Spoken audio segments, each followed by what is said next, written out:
Hi, my friends. Miss Carp here with Chapter 11 from the BFG. The title of this chapter is Journey to Dream Country. It is very long, so please bear with me. I'm going to try to get through it as quickly as I can and not waste any time with this intro. So, Chapter 11, Journey to Dream Country. After the mad Frobscottle party was over, Sophie settled herself again on top of the enormous table. "You is feeling better now?" asked the big friendly giant. "Much better, thank you," Sophie said. "Whenever I is feeling a bit scrotty," the BFG said, "a few gollops of Frobscottle is always making me hopscotchy again." "I must say, it's quite an experience," Sophie said. "It's a raz whittler," the BFG said. "It's gloriumptious." He turned away and strode across the cave and picked up his dream-catching net. "I is galloping off now," he said, "to catch some more wopsy-whiffling dreams for my collection. I is doing this every day without missing. Is you wishing to come with me?" "Not me, thank you very much," Sophie said. "Not with those other giants lurking outside. I is snuggling you very cozy into my pocket of my waistcoat," the BFG said. "Then no one is seeing you." Before Sophie could protest, he had picked her up off the table and popped her into the waistcoat pocket. There was plenty of room in there. "Is you wishing for a little hole to peep out from?" he asked her. "There's one here already," she said. She had found a small hole in the pocket, and when she put one eye close to it, she could see out very well indeed. She watched the BFG as he bent down and filled a suitcase with empty glass jars. He closed the lid, picked up the suitcase in one hand, took the pole with the net on the end in the other hand, and marched towards the entrance of the cave. As soon as he was outside, the BFG set off across the great hot yellow wasteland where the blue rocks lay and the dead trees stood and where all the other giants were sulking about. Sophie, squatting low on her heels in the pocket of the leather waistcoat, had one eye glued to the little hole. She saw the group of enormous giants about 300 yards ahead. "Hold your breaths," the BFG whispered down to her. "Cross your figglers. Here we go. We is going right past all these other giants. Is you seeing that whopping great one, the one nearest to us?" "I see him," Sophie whispered back, quivering. "That is the horribliest one of them all, and the biggest of them all. He is called the flesh lump-eating giant."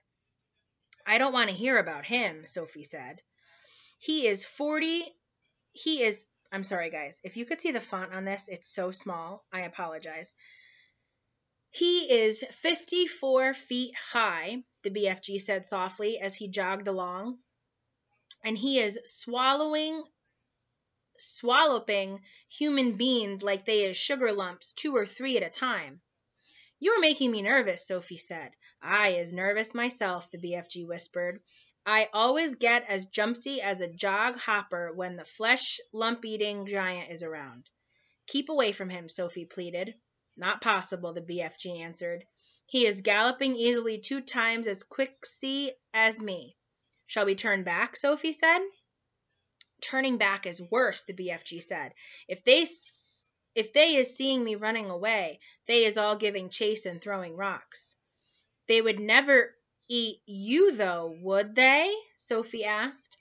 "Giants is never guzzling other giants," the BFG said.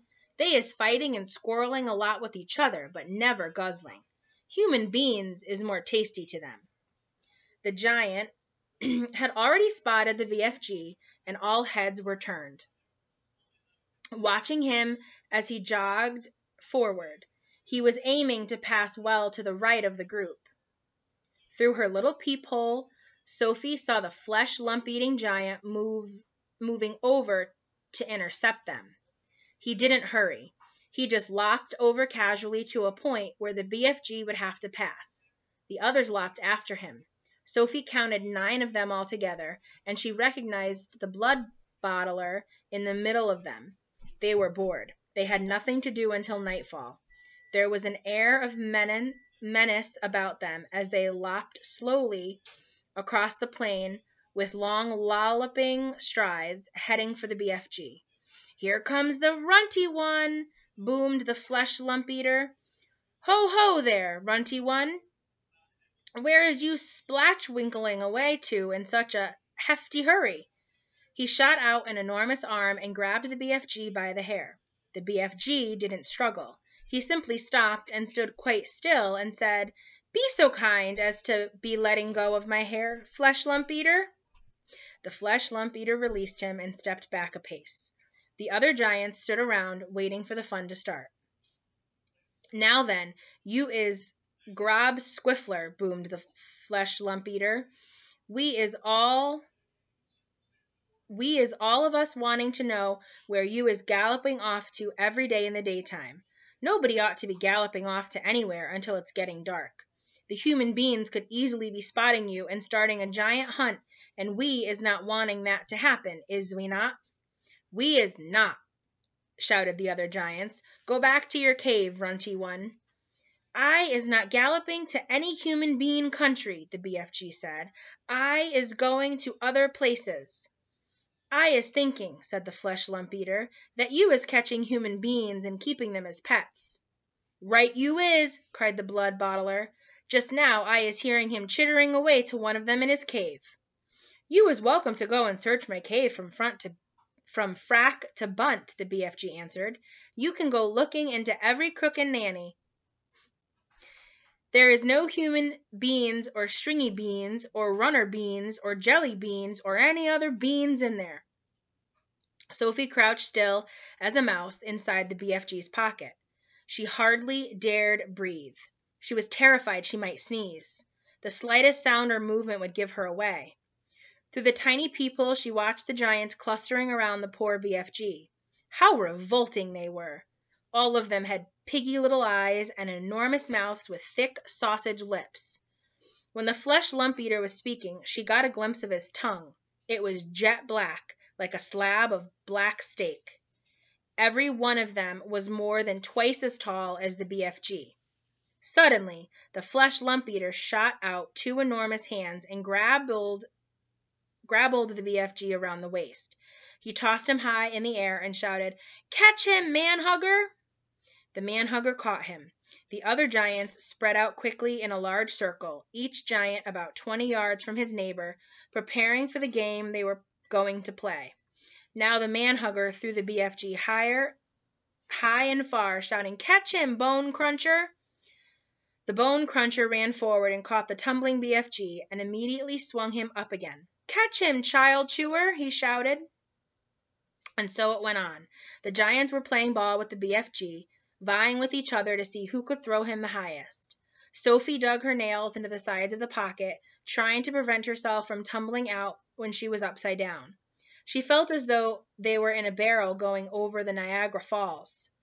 And all the time there was the fearful danger that one of the giants would fail to catch the BFG and he would go crashing to the ground. "Catch him, meat dripper! Catch him, gizzled gulper! Catch him, maid masher! Catch him, blood bottler! Catch him! Catch him! Catch him!"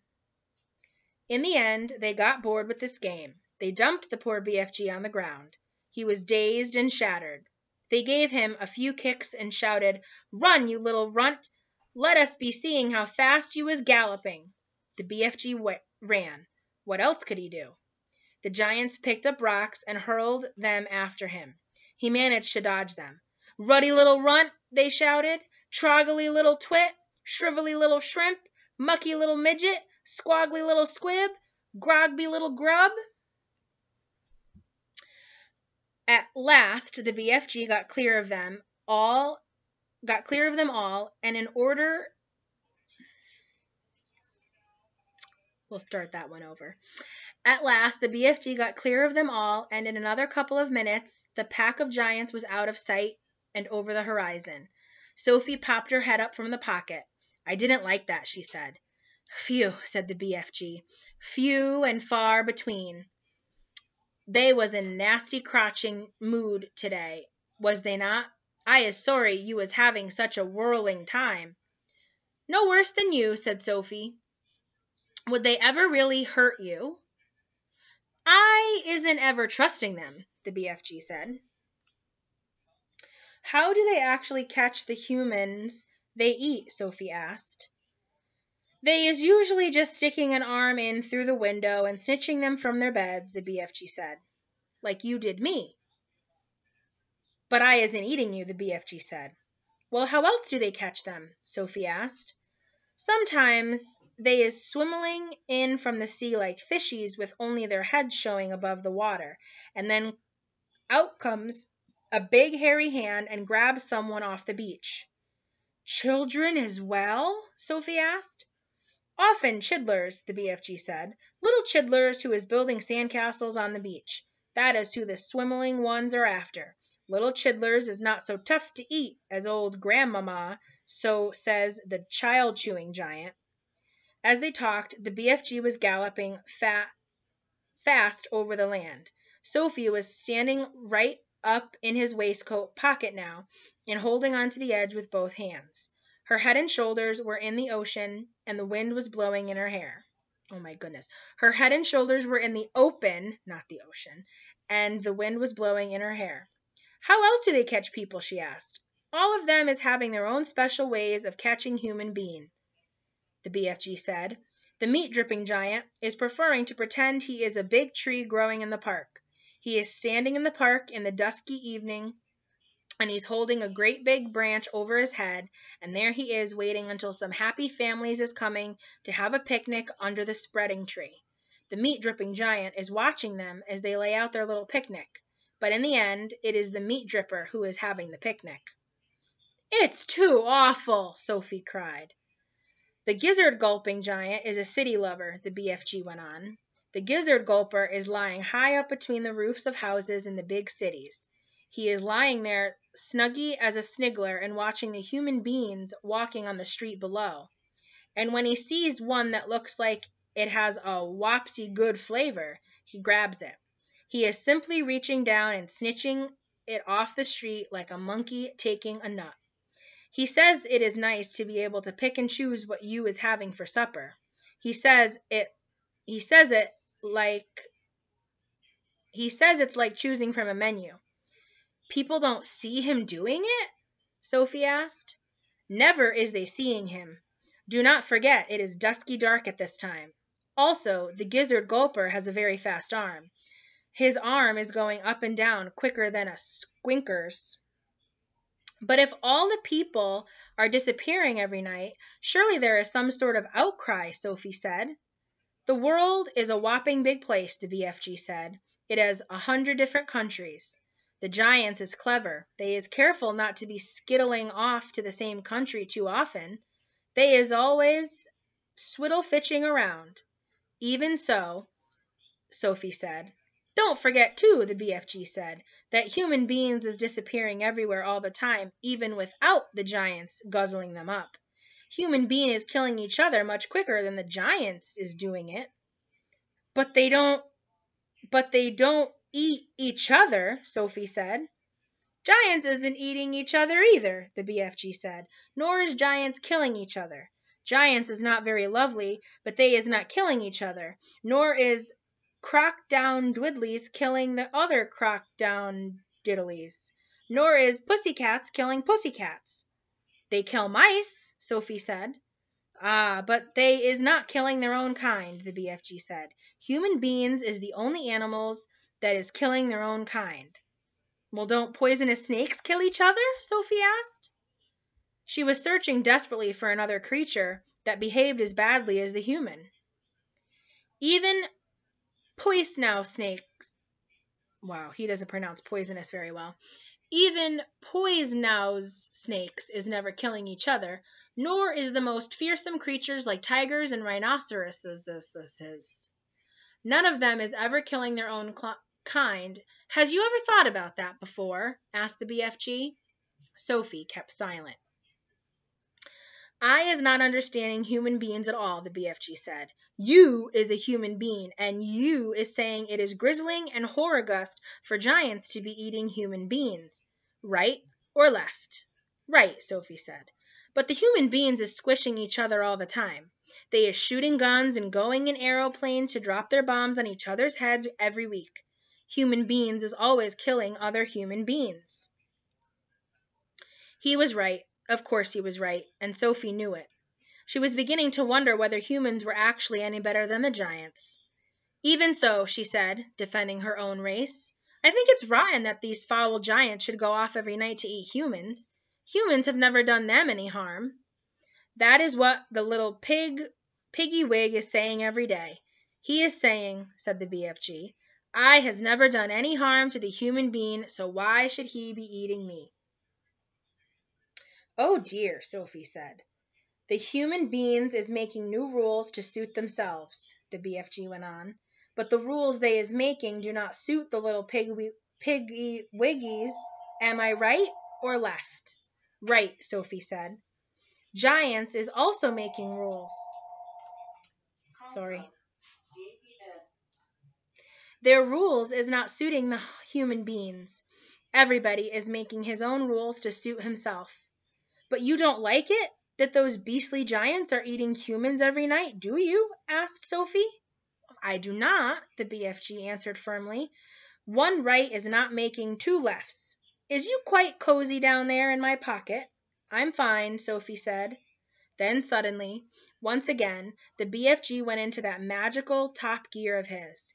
He began hurling forward with phenomenal leaps. His speed was unbelievable. The landscape became blurred, and again Sophie had to duck down out of the whistling gale to save her head from being blown off her shoulders. She crouched in the pocket and listened to the wind screaming past. It came knifing in through the tiny peephole in the pocket and whooshed over her like a hurricane. But this time the BFG didn't stay in top gear long. It seemed as though he had some barriers to cross. A vast mountain perhaps, or an ocean, or a great desert. But having crossed it, he once again slowed down to his normal gallop, and Sophie was able to pop her head over and look out once more at the view. She noticed immediately that they were now in an altogether paler country. The sun had disappeared above a film of vapor. The air was becoming cooler every minute. The land was flat and treeless, and there seemed to be no color in it at all. Every minute the mist became thicker.